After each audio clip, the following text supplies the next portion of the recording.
welcome to episode 8 of Build, Grow, Exit, a Prospera Ventures series. This is another Q&A session with Spencer, and Bianca.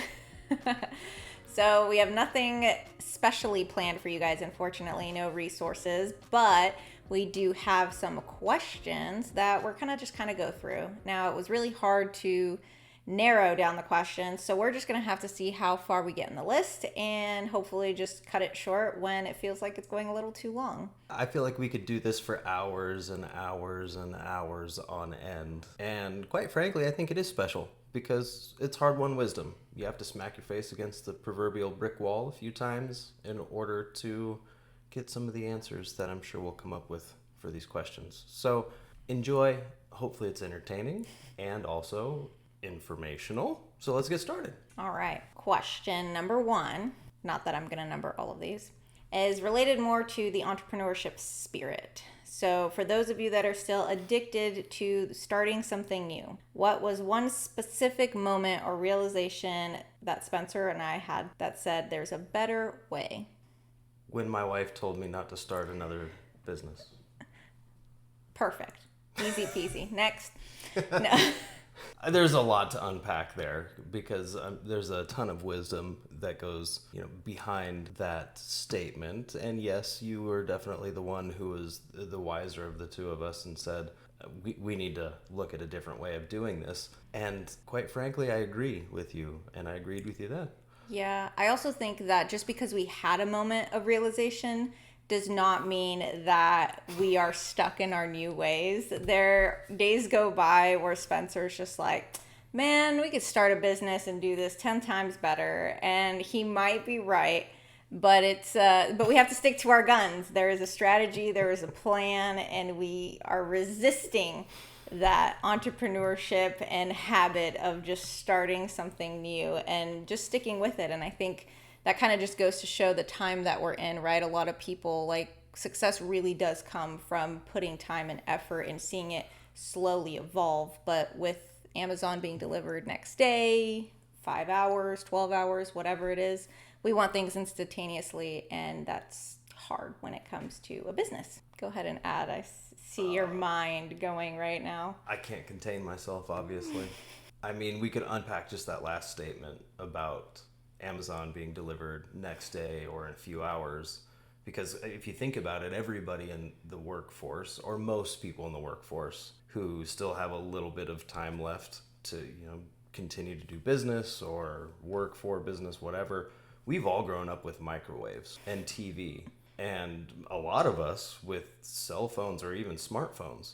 So expecting something to happen overnight just kind of seems natural. And I think it's a really good point to double down on. Something that's super hard for me, being a lot ADHD, is just consistency. Consistency really does lead to success. And if that means that you're starting something new and then you're just consistent with it and continue to grow and build, you'll be successful. The difference between starting with something new and acquiring a business and then continuing to build on that foundation or platform is when you start with something new, you're starting essentially with negative cash flow, right? You have to put money into it in order to build it before it starts to pay you back. That can last for a while depending on which industry you're in and what your strategy is. So that's why I said that you had a point when it came to not necessarily starting something new. There are a ton of people who didn't grow up with microwaves, who are trying to transition out of their business and have a little bit of time in retirement.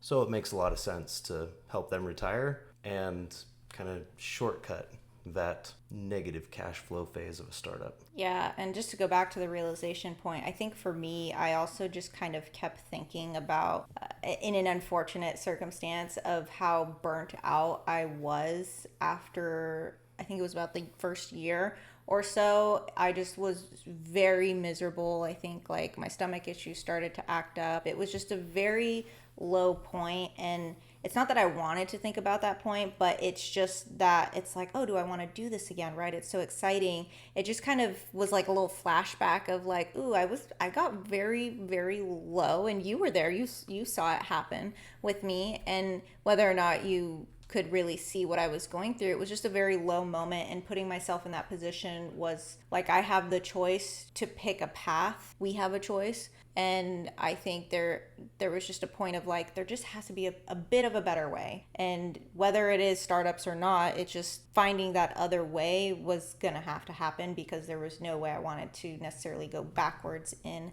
my personal development or my health on that one. So facts. Sometimes it's hard to talk about it in public or to other people in general, but I got to that point too. And I mean, it ran me so far through the ringer that like I started leaning on alcohol for a while, and it was really challenging to, as they say, burn the candle at both ends for multiple years. Yeah. It really does take its toll on you and makes you realize that you need to figure out how to have balance. And you know, with the whole startup versus acquiring a company thing, it's a double-edged sword. There are positives and negatives to both for sure, but I think one of the biggest stressors, at least for me in the role that I was playing with our startups, is the cash flow piece of it. And so, you know, helping somebody be able to transition out of their business while also coming into something that already has that good cash flow foundation. So far, I mean, we'll see, knock on wood, we're still relatively early in our journey there, but I think it gives me a good foundation to work with so that we can start off with balance instead of having to find it after 2 or 3, 4 years. All right. On a similar topic of being an entrepreneur, did we experience any identity crisis when we had to shift from being creators of new things to stewards of existing ones, and how do we navigate that? Yes. I don't necessarily have an answer, but I do think that the identity shift for me happened more in a mindset of the value of what we're bringing forward. So there is a mindset shift from being an employee and getting paid for doing some basic duties. And there is a mindset of when you're an entrepreneur, you're creating and planning and adjusting and pivoting. And it's not like that part changes too much, because you do have to have the skills of being able to pivot and recreate if needed. I just think for me, it turned into more of like kind of owning your destiny. You know, like there isn't just a path, and there's more in the unknown, I feel like, which kind of sounds very entrepreneurial, because in a way it is. But when you're trying to figure out what to create, what does your life look like, I feel like it does kind of create a bit of an identity crisis, because you're just like, I can be anything. What? Like when that hits, there's so many options to choose from. And I think we kind of gravitate to people we've seen who've been successful, of like, oh, I could be like this person. But I think it's more than just you could be like somebody. You could be your own person with your own attributes, and even be more if you allow yourself. And I think with some of the beliefs you have, Spencer, in terms of like, don't limit yourself, I think that's really hard to grasp for somebody that's used to a 9-to-5 box and 3 tasks, 3 responsibilities. Like when you really turn the world into your oyster, it's like the identity shift and the amount of weight that may either lift from your shoulders or get on your shoulders, because now it feels like there's a lot more responsibilities. It's kind of crazy to think, even almost coming to a finish line with a deal, there's a reality check of like, oh, shoot, this is real. Like this is really happening. And you don't get to that point without actually going through the hurdles and the jumps. So I just think it's ever evolving. Honestly, I don't know if I had a full-on identity crisis, but there were just shifts of growth and conversations that needed to happen. With yourself and other people? Yeah, because I don't even think I was clear with myself, and having to sit and reflect and be like, what do I want? What do I want for myself, for you, for us? It's hard to get clear on that, especially when you say the world is your oyster. It is hard to get clear on that, and it's definitely a process and ever evolving. And something actually somebody said in one of our meetings earlier today really rings true, is that it's always a process, right? We're always ever evolving. There is no such thing as a destination in life. You never arrive. You never arrive. Right? It's always the journey. And I have to remind myself of that, because I'm a very goal-oriented person and a very achievement-oriented person. For me, I'm waiting for that trophy, right? I mean, there's the trophy aspect of being a kid during certain time periods, right? You get the trophy even if you don't win, and in reality that's not true. So you got to get over even the social shift of. We can do a whole episode on participation trophies. Yes, we can. But we'll put back that to the side identity crisis. And yeah, maybe you're right. Maybe that is the cause of my identity crisis. Like, I don't know. But again, we'll unpack that in another episode. For me personally, the biggest identity crisis I guess that's a lot to unpack too. There were a couple, but I think the most poignant for what we're talking about right now is the shift from like startup entrepreneur, right? Because I don't want to take away the value of that word by saying like, if you buy a business, then you're not an entrepreneur. No. I think that you are absolutely an entrepreneur.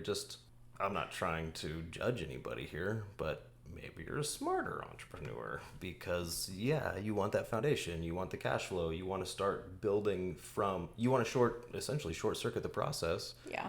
And build from an already established, point where somebody's built a business up to. Yeah. But for me personally, right, I always had in my mind, you want to talk about mind shift, right? Like I always had in my mind that I wanted to be like these unicorn startup entrepreneurs that I read about in Forbes all the time or in, all these different magazines, right? Like those were my heroes. I wanted to be the Elon Musk or the Mark Zuckerberg. And after, the years since then, again, another episode, but we can talk about exactly how I feel about those specific individuals now, which has certainly shifted, but still I had it in my mind that I wanted to be that unicorn startup entrepreneur to come up with an idea or come up with, the next big thing and build this incredibly large enterprise that everybody kind of reveres, which isn't necessarily how it goes when you acquire a business. And quite frankly, it's not how it goes when you start a business usually. So when it came to shifting from starting the next big thing and building it and being that hero, quote unquote, entrepreneur, I had to shift my mindset about who I am and how I'm contributing to society, the economy, and exactly, what those ideals that I had in my head really look like in practice. And I've definitely changed my opinion in terms of what really contributes to moving us forward as an economy and as a society, and quite frankly, what's better for me as an individual. But this is a good one for Spencer in particular, just because it's focused on being a big picture visionary.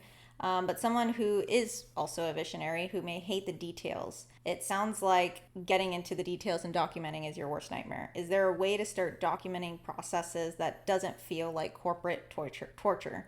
And what's the single most important process to document first? No, it's not possible. Next question. All right. I'm kidding. No, I think to be honest, I do think that there are even new AI tools that help support filming your screen while you do a task if it's on the computer. Loom is amazing, and it'll make the video, it'll put it into written form. It'll, like, a lot of things have changed now to make it a little bit less corporate torture. But I do think that you also have to, in working with you and trying to build that executive assistant for email and processes and stuff, that could be one that you do train first, because if you definitely hate emails, like Spencer hates emails, then that's probably something you should figure out how to manage first. And that comes with, how do you want people to respond? Which ones are going to matter the most? Which ones are you going to ignore? Like, there is a process and system that does go behind it versus just saying, deal with my email. And it may take a while to figure out what that process looks like. And with the person that you've hired, I mean, you can go through 1, 2, 3, 4 VAs and still not have a good fit. And you don't know until you actually get into that process. So that's my 2 cents, but I don't necessarily want to bog it down, because it's one of those things that is getting better with technology. I think it is getting better with technology. And the biggest, I mean, from the problem side of the equation, obviously, when it comes to emails, I can say that for me, the biggest part of it is to be conscientious of documenting the process and continuing to experiment with these new tools that are coming out. Right? I need to continue experimenting with Gemini or ChatGPT or whatever the next tool is, and seeing how I can work with those tools in order to shorten, basically for me, it's to short circuit the workload and to short circuit what I see as really tedious stuff. Yeah. So I don't know how many emails y'all get, but if you're in business, and if you have been for a while, I can imagine it is a bleep this out load. It's a shitload, right? Like you get a ton of emails that are irrelevant, quite frankly. And some of them that are even important, they're not necessarily geared towards you. You're just CC'd on them. Yeah. So it just completely clutters your inbox. And, for me, it's challenging to focus my attention down and filter all those out. So if I can just tell Gemini, hey, take all of these emails, summarize all of the ones that you think are important to me, and if I can trust her to know what's important to me, like that is a huge, huge thing and really makes my life easier. The part that I'm at right now is figuring out how to trust her and make sure that she's trained properly. So you just have to keep playing with new technology until you figure it out.